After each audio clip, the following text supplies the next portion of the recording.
History is written by the victors. But what if the greatest empire of the medieval world was systematically erased from our textbooks? Welcome back to the Classified Files. Today, we are unlocking a dossier that mainstream history desperately wants to keep buried: the untold truth of the Golden Horde. To the Western world, they were portrayed as nothing more than brutal savages, bloodthirsty nomads who brought only destruction. But the archives tell a completely different story. A story of a highly advanced, technologically superior superpower that controlled the global economy, established the world's first international postal system, and built magnificent megacities in the middle of the steppes. So why did modern history books turn them into invisible ghosts?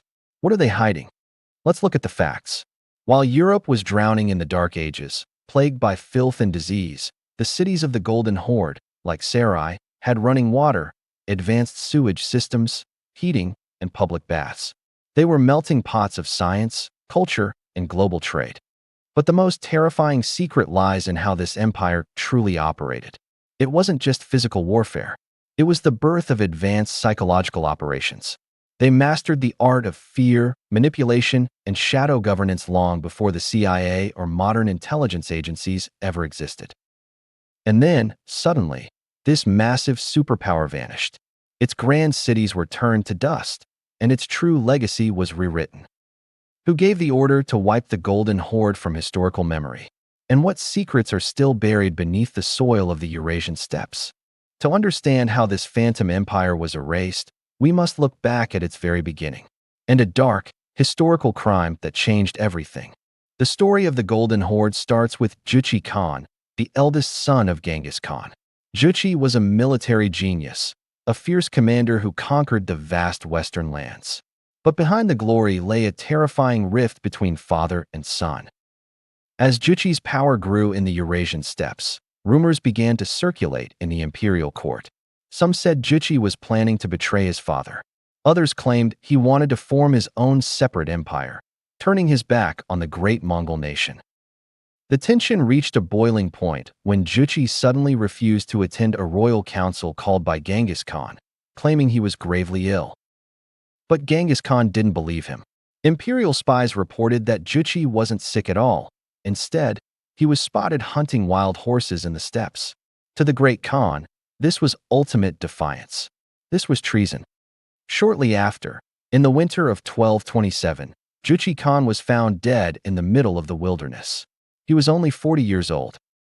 The official historical record states he was killed during a hunt, his back broken by a wild beast. But local legends tell a far more chilling story. They whisper of a black ops execution ordered from the shadows. Assassins, sent directly from the court, caught Juchi alone in the steppes and broke his spine to leave no physical marks of bloodshed, a traditional execution method for royalty.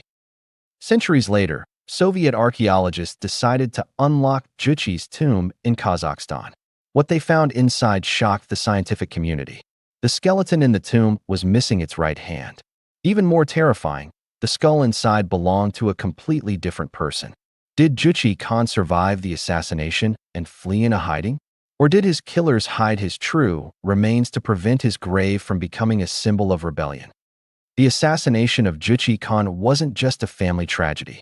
It was the birth of a secret sovereign nation, a nation that would grow to terrorize the medieval world under a new name, the Golden Horde. If Juchi Khan was the architect of the nation's soul, then his descendants built its physical heart, the legendary city of Sarai. But here is where the classified files get truly strange. For centuries, Sarai was described as a mere nomadic camp. This is one of the greatest lies in history. Archaeological excavations at sites like Selatreno reveal that Sarai wasn't a camp. It was a futuristic metropolis of over 75,000 people. At a time when London and Paris were struggling with basic hygiene, Sarai was light years ahead. They had a sophisticated network of running water, intricate sewage systems, and central heating built directly into the floors of their homes. They weren't just warriors, they were master engineers. But where did the wealth to build this utopia come from? The Golden Horde controlled the most vital sections of the Silk Road. Every merchant, every shipment of silk, spices, and gunpowder from the east to the west had to pass through their territory. They were the world's first global customs agency. But the most enduring mystery is the Golden Boat. Legend says that Bada Khan's daughter was buried with a full-sized boat made of solid gold, hidden somewhere in the Volga Delta. Thousands have searched for it. No one has found a single trace. Then, in 1395, the nightmare arrived. Tamerlane, the scourge of God, swept through the Horde, systematically destroying their cities. He didn't just conquer them. He tried to erase them from existence. Sarai was leveled. Its libraries burned. Its gold vanished. Some say the Khans hid their massive treasury in secret underground vaults that remain undiscovered to this day. What is buried beneath the soil of the Kazakh steppes? Is it just dust and bone? Or are we walking over the greatest hidden treasury in human history? The Great Deception, erasing an empire. How do you erase the world's most advanced medieval superpower from human memory? You rewrite the textbooks. For centuries, mainstream history has repeated the same narrative, that the Golden Horde was nothing but a destructive, short-lived occupation. But the archaeological evidence tells a completely different story. Advanced metallurgy, global trade coins, and massive underground structures that defy explanation. Some independent researchers suggest that the true technology and legacy of the Horde were intentionally classified by later empires to maintain geopolitical dominance.